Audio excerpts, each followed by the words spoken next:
Hi, I'm Roger Montgomery from Montgomery Investment Management, and welcome to this week's video insight. Now, as you know, we get very excited when we find companies that meet our criteria: high rates of return on equity, little or no debt, bright prospects for intrinsic value growth, and obviously bright prospects for the improvement of the company's profits. We get super excited though when a company that meets all of those criteria fit into one of the four themes that currently we believe will generate significant returns for investors, and in some cases irrespective of what happens in the economy or in the stock market. What are those four themes? Well, the first one is a recovery in consumer sentiment and the retail sector, and we think this has got some way to run. You will be surprised at the half-yearly results, we believe, with the strength of the recovery in some consumer stocks.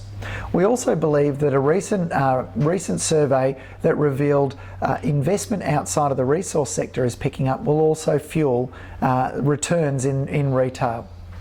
The second theme is the baby boomer bust.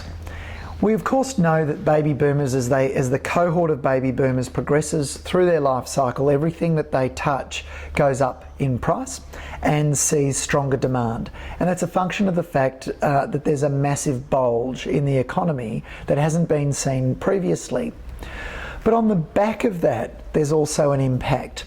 As baby boomers retire, as they become dissavers when they hit their mid-60s and beyond, the values of the assets that they wish to sell may in fact go in the opposite direction to the way it went when they first bought. So keep that in mind, because that'll have a big impact not only for government finances but for real estate prices and stock PEs. The third theme that we think is indisputable is the bust in the resource sector. Now, nobody's believing that this is going to happen, and every time China's results come out or the economic performance comes out for China, it shows a pickup. Everyone jumps on board the resource sector, and we've recently seen mining and mining services companies jump by 10% in one day. But ultimately this will end.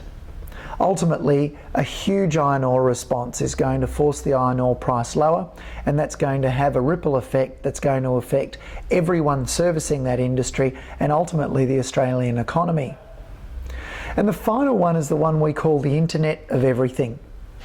In 2008, the number of internet-connected devices exceeded the number of people on Earth. And as we head to 2020, we'll find that the population of the world will be 7.8 billion, but the number of internet-connected devices will be 50 billion. I'm going to talk to you about that particular theme in more detail in our next video insight. So stay tuned and keep following us on Twitter and Facebook, and I look forward to seeing you next week.